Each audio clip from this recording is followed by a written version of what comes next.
morning and welcome back to Morning Markets from True Potential, Paul Durham's Investment Director. Starting with last week's returns, on Friday we saw more muted returns, slightly negative for the US, the UK and Europe. Taking the week as a whole, we saw positive returns from most major equity markets, with the US leading the pack up over 1%. We saw bonds continue to rally, and we saw weakness in the US dollar at one point at its lowest point since June. And that's after we heard from the Federal Reserve, the US Central Bank, talk about the pace of interest rate increases being smaller going forward. In terms of economic data, on Friday, all eyes were on the US labour report.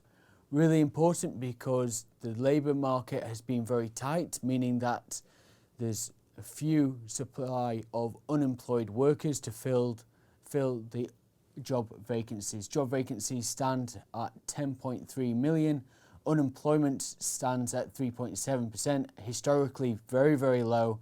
And that's really pushing up wages, and higher wages filters into higher inflationary pressures because people are earning more and therefore can withstand the higher prices.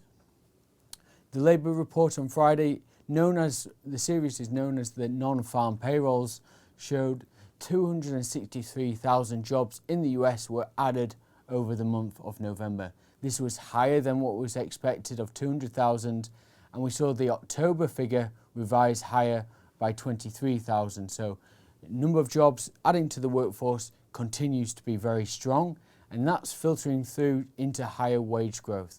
We're seeing that on Friday. Over the month, we saw it increased by 0.6% wages versus analyst expectations of 0.3% and October's reading of 0.4%. So this is a conundrum for the US Central Bank, as they suggested last week that interest rates in the future were going to be going up at a smaller rate, given how sharp and aggressive they've been with interest rate hikes year to date.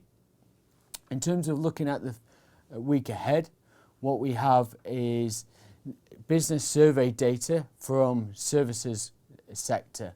Last week we had the manufacturing sector.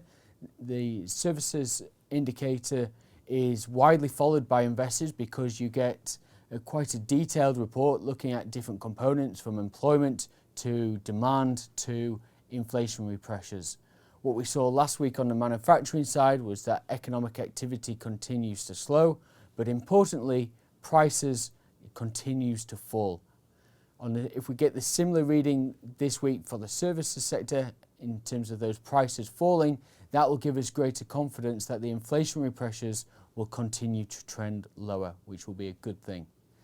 Elsewhere, we'll get inflation reports from emerging markets, countries such as China, and we'll get interest rate decisions from Australia, Canada and Brazil. We'll also get a reading on global demand, where we'll get German factory orders as well as trade data from the US. That's everything from us today. Thank you for listening, and we'll see you tomorrow. If you're interested in taking your investing to the next level, or would like to know more about the options available to you when you retire, then download our free guides to ISAs and pensions. These are available in the video description below.